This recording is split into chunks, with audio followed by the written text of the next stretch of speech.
പിടിച്ചവരിലേക്ക് വീണ്ടും. തങ്ങൾ നിലനിൽപ്പിനായുള്ള യുദ്ധത്തിലാണെന്ന് പ്രഖ്യാപിച്ച ഇറാൻ നിലവിൽ രാജ്യത്തിന്റെ സുരക്ഷയ്ക്കും പ്രതിരോധത്തിനുമാണ് മുൻഗണന നൽകുന്നതെന്ന് ഇറാൻ സൈന്യം വ്യക്തമാക്കി. ഇസ്രായേലിൽ നിന്നും US-ൽ നിന്നും ഉണ്ടായേക്കാവുന്ന ഏതൊരു നീക്കത്തിനും സമാനതകളില്ലാത്ത പ്രഹരമായിരിക്കും മറുപടിയെന്നും ഇറാൻ സൈനിക വക്താക്കൾ മുന്നറിയിപ്പ് നൽകി.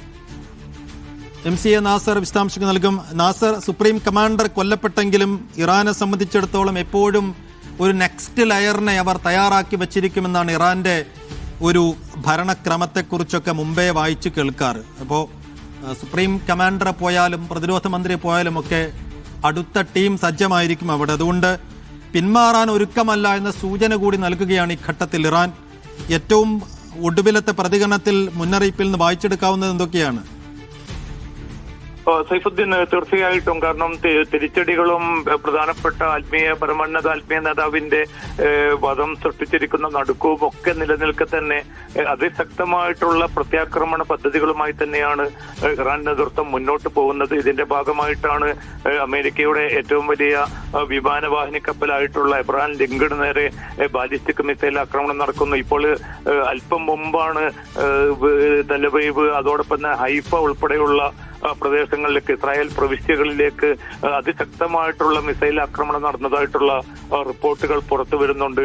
അവിടുത്തെ എയർപോർട്ടിന് നേരെ, ഹൈഫയിലെ എയർപോർട്ടിന് നേരെയും ആക്രമണം നടന്നു എന്നാണ് ഇപ്പൊ ഏറ്റവും അവസാനം ലഭ്യമാവുന്ന വിവരം. അപ്പോൾ പല സ്ഥലങ്ങളിലായിട്ട് തങ്ങളുടെ സൈനികമായിട്ടുള്ള വീര്യം പ്രകടിപ്പിക്കാൻ എല്ലാ പ്രതികൂലമായിട്ടുള്ള സാഹചര്യങ്ങൾ ഉണ്ട് എങ്കിൽ പോലും പിന്മടങ്ങാനോ മുട്ടുമടക്കാനോ തയ്യാറല്ല എന്ന വളരെ അസന്നിഗ്ധമായിട്ടുള്ള ഒരു പ്രഖ്യാപനമായിട്ട് ഇതിനെ നമ്മൾ കാണേണ്ടി വരും. നേരത്തെ ട്രംപ് ഉൾപ്പെടെയുള്ളവർ 9 ഇറാന്റെ കപ്പലുകൾ മുക്കി, കടലിൽ മുക്കി എന്നതൊക്കെ അവകാശപ്പെട്ടിരുന്നു. പക്ഷേ ഇതുമായി ബന്ധപ്പെട്ട ഔദ്യോഗികമായിട്ടുള്ള ഒരു തെളിവുകളോ മറ്റോ മുന്നോട്ട് വെക്കാൻ ഇനിയും അമേരിക്കൻ നേതൃത്വത്തിന് കഴിഞ്ഞിട്ടില്ല. 4 ബാലിസ്റ്റിക് മിസൈലുകളാണ് എബ്രഹാം ലിങ്കൺ പടക്കപ്പലിന് നേരെ ഇന്ന് ഇറാൻ തൊടുത്തുവിട്ടത്. അത് തങ്ങൾ പൂർണ്ണമായിട്ടും പ്രതിരോധിച്ചു എന്നൊക്കെ അമേരിക്ക അവകാശപ്പെടുന്നുണ്ട്. അതോടൊപ്പം തന്നെ 3 സൈനികർ കൊല്ലപ്പെട്ടതായിട്ട് അമേരിക്ക തന്നെ ഇന്ന് സ്ഥിരീകരിച്ചിട്ടുണ്ട്. ആ സൈനികർ ഏത് ഘട്ടത്തിലാണ് കൊല്ലപ്പെട്ടത്, ഗൾഫ് മേഖലയിലേക്ക് നടന്ന മിസൈൽ ആക്രമണത്തിന്റെ ഭാഗമായിട്ട് സൈനിക കേന്ദ്രങ്ങളിലുള്ള സൈനികരാണോ കൊല്ലപ്പെട്ടത് എന്നത് സംബന്ധിച്ച വിശദാംശങ്ങൾ ഇനിയും US സെൻട്രൽ കമാൻഡ് പുറത്തുവിട്ടിട്ടില്ല. അതോടൊപ്പം തന്നെ 5 സൈനികർക്ക് ഗുരുതരമായിട്ട് പരിക്കേറ്റതായിട്ടുള്ള റിപ്പോർട്ടുകൾ ഇന്ന് പുറത്തു വന്നു. നിരവധി സൈനികർക്ക് ചെറിയ തോതിലും പരിക്കേറ്റിട്ടുണ്ട്. അപ്പോൾ ഇറാനെ സംബന്ധിച്ചിടത്തോളം അവരുടെ സൈനികമായിട്ടുള്ള മേഖലയിൽ, പ്രത്യേകിച്ച് നാവിക രംഗത്ത്, കരസേന രംഗത്തൊക്കെ പിന്നെ ഏറ്റവും ശക്തമായിട്ടുള്ള ഈ അനുഭവ പരിചയവും മറ്റും മുതലെടുത്തുകൊണ്ട് ഇനിയും ശക്തമായി തന്നെ തങ്ങൾ തിരിച്ചടിക്കാൻ പ്രാപ്തമാണ് എന്നുള്ള ഒരു വിളംബരം കൂടിയായിരിക്കും ഈ പ്രതികരണത്തിലൂടെ ഇറാൻ സൈനിക നേതൃത്വം നൽകാൻ ആഗ്രഹിക്കുന്നത്. കാരണം പുതിയ പരമോന്നത ആത്മീയ നേതാവായിട്ട് താൽക്കാലിക നേതാവിനെ തെരഞ്ഞെടുത്തു കഴിഞ്ഞിട്ടുണ്ട്. ഇനി അദ്ദേഹത്തിന്റെ രീതികൾ അല്ലെങ്കിൽ അദ്ദേഹത്തിന്റെ പ്രഖ്യാപനം കൂടി മിക്കവാറും നാളെ തന്നെ ഉണ്ടാകുമെന്നാണ് കരുതുന്നത്.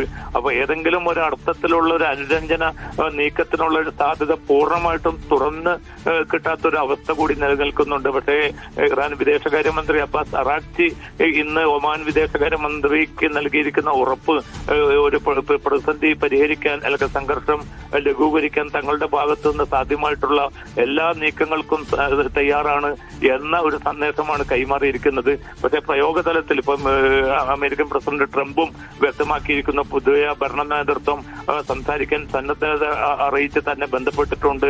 താൻ അവരുമായി സംസാരിക്കുമെന്ന് ട്രംപും അറിയിച്ചിട്ടുണ്ട്. അപ്പൊ അനുകൂലമായിട്ടുള്ള ചില ഡിപ്ലോമാറ്റിക് നീക്കങ്ങൾക്കുള്ളൊരു സാധ്യത തുറന്ന് കിട്ടിയിട്ടുണ്ട്. പക്ഷേ അതിൽ എത്ര കണ്ട് മുന്നോട്ട് പോകാൻ സാധിക്കുമെന്നത് സംബന്ധിച്ച പ്രായോഗികമായിട്ടുള്ള തടസ്സങ്ങൾ നിലനിൽക്കുന്നുണ്ട്. ഇതിൽ ഏറ്റവും വലിയ തടസ്സം എന്നത് ഇസ്രായേൽ തന്നെയാണ്. കാരണം ഇസ്രായേലിന് കുറെ കൂടി വലിയ ലക്ഷ്യങ്ങളുണ്ട്. തങ്ങളുടെ സുരക്ഷയ്ക്ക് ഭീഷണിയാവുന്ന ഇറാന്റെ ബാലിസ്റ്റിക് മിസൈൽ പദ്ധതി പൂർണ്ണമായിട്ടും ഇല്ലാതാക്കുക, ആണവ പദ്ധതി ഇനി ഒരിക്കലും തിരിച്ചു വരാൻ സാധിക്കാത്ത വിധത്തിൽ ആണവ പദ്ധതിക്ക് പ്രഹരമേൽപ്പിക്കുക, അങ്ങനെയുള്ള കുറെ ലക്ഷ്യങ്ങൾ. അതോടൊപ്പം തന്നെ ജനകീയമായിട്ടുള്ള ഒരു ഭരണകൂടത്തെ, തങ്ങൾക്ക് കൂടി താല്പര്യമുള്ള ഒരു ഭരണകൂടത്തെ ഇറാനിൽ പ്രതിഷ്ഠിക്കുക എന്നതുൾപ്പെടെയുള്ള വളരെ വിശാലമായിട്ടുള്ള ലക്ഷ്യങ്ങളുമായിട്ടാണ് നെതന്യാഹു ട്രംപിനെ പോലും ഈ കളത്തിലേക്ക് ഇറക്കിയിരിക്കുന്നത്. അതുകൊണ്ട് ഇതിൽ ഏതെങ്കിലും ഒരു നിർണായകമായിട്ടുള്ള ഒരു വിജയം നേടിയിട്ടല്ലാതെ പിൻവാങ്ങാൻ ട്രംപിനും സാധിക്കാത്ത ഒരവസ്ഥയുണ്ട്. അത്രയും വലിയ സൈനിക സംവിധാനങ്ങളും വിപുലമായിട്ടുള്ള ഒരു അർമാഡയുമാണ് ഈ പ്രദേശത്ത് ഇപ്പോൾ കേന്ദ്രീകരിച്ചിരിക്കുന്നത്. അതുകൊണ്ട് ആക്രമണ സാധ്യതകൾ അതിന്റെ പൂർണ്ണമായിട്ടുള്ള തോതിൽ തന്നെ മുന്നോട്ട് പോകും. അതിൽ തങ്ങൾ വളരെ ശക്തമായി തന്നെ നിലയുറപ്പിച്ചിരിക്കുന്നു എന്ന കൃത്യമായിട്ടുള്ള ഒരു സന്ദേശം ഇപ്പോൾ ഇറാൻ നൽകുന്നുണ്ട്.